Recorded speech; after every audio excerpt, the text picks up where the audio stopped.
I'm Dustin. Welcome to Fantasy Smack Talk. Before we get into it, a few things I wanted to go over. First, we're on a quest to try to get 1,000 subscribers. So if you haven't subscribed to us yet, go ahead and subscribe. Help us out. We're just around the corner on that. Second one, if you got any questions, go ahead and post them in our forums. And the third, we won't be having our weekly show this week. We're all doing the whole family thing for Thanksgiving. We will be in the forums as much as we can during the course of the week. We will be in there this weekend as well. So go ahead and post in the forums like normal. We'll get in there as much as we can.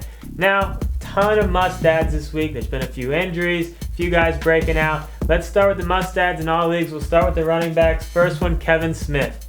I don't think anyone expected this when they signed Smith a couple of weeks ago. Maurice Morris has been okay, and I don't even think they plan on giving Smith even close to the workload they did, but he just played too great to not give him the ball.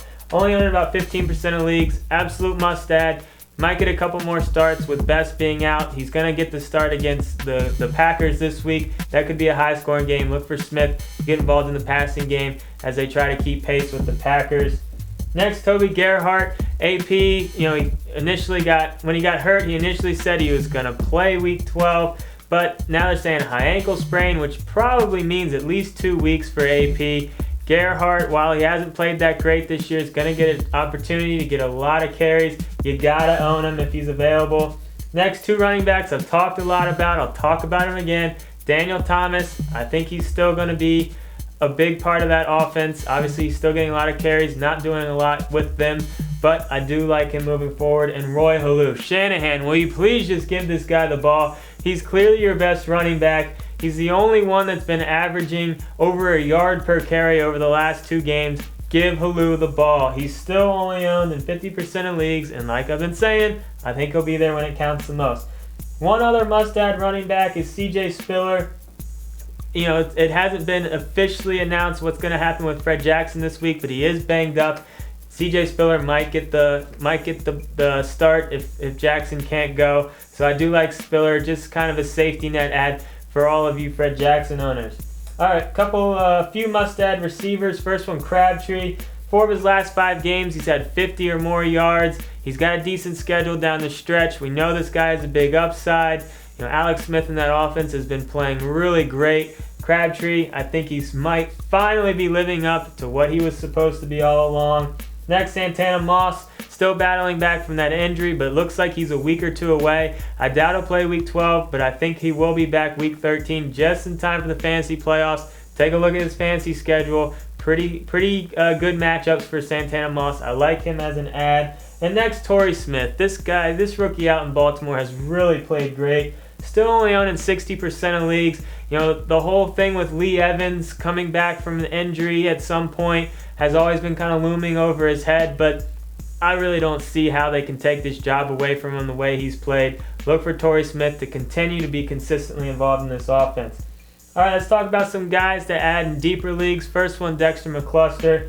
He has value in PPR leagues. I think he's a must-add in all PPR leagues because they're going to be playing from behind for the rest of the season. Listen to this schedule.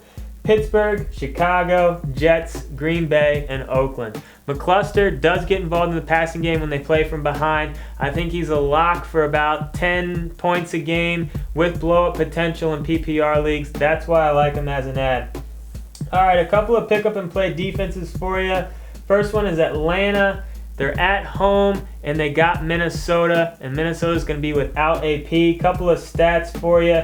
The Vikings are 29th in the league in passing offense and 5th in the league in running on offense. So without AP, they're going to have a really hard time doing what they're good at. Look for Atlanta to take advantage of that.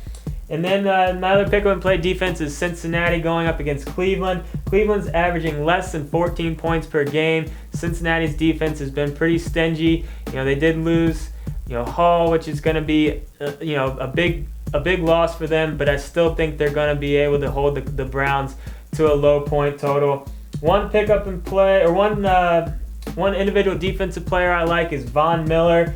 Second overall pick in this year's draft.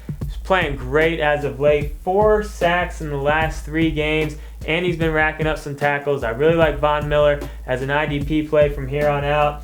And 3 quarterbacks to keep an eye on in deeper leagues. you might want to pick these up in 2 quarterback leagues, but really deep leagues if you're looking for a quarterback. Jake Locker with Hasselbeck a little banged up. He looked decent week 11. You got Haney is going to be filling in for Jay Cutler. Big loss for the Bears. It doesn't look like Cutler will be back for at least the fantasy season. Haney, I'm not that excited about him. And then you got Palco with the Chiefs. I told you that schedule earlier. It's not looking pretty, but if you're desperate, really desperate for a quarterback in 2 quarterback leagues or really deep leagues, these guys could be serviceable. Now, like I said, we won't be here for the weekly show, but we will be back next week. If you got any questions, post them in the forums. If you want to see the full list of this week's waiver wire, get onto the site. Hope you all have a happy Turkey Day.